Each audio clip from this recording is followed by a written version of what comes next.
Chapter 9, Oldham. Well, we've got a special panel together tonight to discuss race and multiculturalism in Britain. I'm joined in the studio by Tariq Ahmad and Lee Dixon, both residents of Oldham 10 years ago and now, and Lord Ahmed, a Conservative peer, Paul Thomas, an academic who's researched extensively in Oldham since the riots, and Munira Mirza, the Arts and Culture Advisor to the Greater London Authority, who's also from Oldham. Right.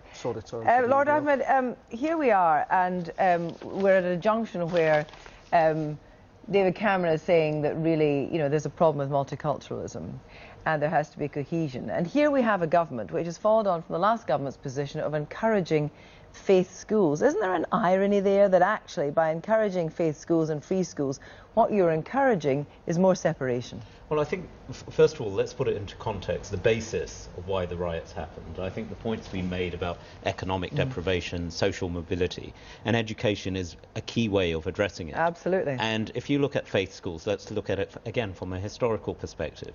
The church schools provided church education or state education when perhaps the state sector itself were not there. So there's a legacy issue. I mean, I myself went to a church school. I went to a school called Holy Trinity. That didn't suddenly make me less of a Muslim and more of a Christian, but it taught me a very basic understanding of other faiths, and I think that's what should underline any faith school. Well, let's talk about that then. Yeah. So should there be a requirement then of a faith school to have a minimum proportion of children not from the predominant faith of the school? Well, the thing is, these setting of quotas, etc., is, I think, less important. More, I would actually... But wait a minute, unless you actually force the issue with some kind of social engineering, how are you, for the vast majority, going to end the idea of parallel lives? Because that is what the Cantley report said. People are living parallel lives. That was Ted Cantle's, and Professor Cantle is someone I know well, I respect. But let's, again, look at Britain as a whole. Evolution has happened over time, and we've seen people of all communities, of all faiths, actually identifying themselves as strongly British. The fact that you may be Muslim, Hindu, or of other faiths should not matter in identifying yourself as British. And just picking up your point on education, if I may, it's not the setting of the quota of numbers, it's what is being taught in those schools. If those schools, whatever faith school they may be, teach about other religions and humanism as well, you bring forward a very balanced perspective on the children you're actually educating. Munira, do you recognise this picture? I think the problem that's happened in places like Oldham is that there's been too much kind of heavy-handed interference in trying to socially engineer. And what's interesting about the Waterhead Academy and some of the more recent initiatives that Oldham's taken up is that they're trying to create schools which are just good schools and bringing people together from different communities and improving educational opportunities. Now, they're trying to bring people together around a shared vision rather than trying to change their attitudes directly. They've got much more of a positive approach, which I think is the way to tackle these issues. Well, interesting, we're talking 10... quite new. Yeah, exactly, these issues, right? We're talking 10 years since the riots. A whole load of kids have gone right through secondary school since those riots, come out the other end, and are still leading separate lives. Well, that's because policies in Oldham, they've also changed quite a lot in the last 10 years. And I think the issue, I mean, there was hope in that film that we just saw as well. I mean, you asked Lee the question about political engagement. I think there was great hope in the fact that the BNP's support is declining. Issues around race, immigration are pertinent questions to ask, and there are sensible discussions to be had, and I agree with Munira. This is not about social engineering, it's about bringing communities together, recognising differences and celebrating those differences, but actually saying there are things that unite us. But you bring communities together, but it is true, isn't it, that many areas in Oldham are actually separated housing-wise, that you have predominantly white areas and predominantly Asian areas. Yeah, without a doubt, yeah.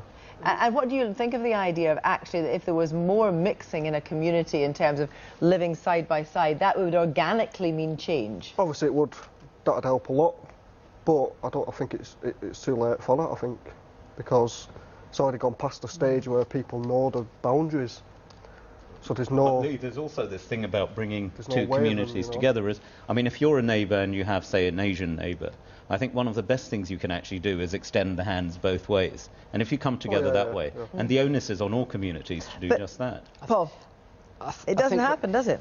No, I think it is happening, but I think it has to be done slowly and in safe ways. The youth activities that I've seen have created safe spaces where young people can get to know each other as individuals, not as Asian or white, but as a person with interests, and they find out what they've got in common. And when we do this, I appreciate it's slow, but then maybe they will think about living together or socialising together. With the best will in the world, it's a youth centre or two. We're talking about a whole generation of children growing up, by and large, separate by colour and religion from each other in a single small town. I think it's important to sort of point out that the biggest form of segregation in Britain is actually social class segregation. So where people live is one facet. How are we giving people the opportunities to mix together in quality education and to have quality employment experiences? I totally understand why some of those white young people are very angry, just as many young Muslim young people are angry because Oldham as a town has been let down. New types of jobs haven't developed in many towns like Oldham, and that's why you've still got tensions in towns like that. But that is not going to change. We know about the history of mill towns in the north. That's not a very happy one in terms of generation of new employment. In the end, does it matter if people live apart, live separately?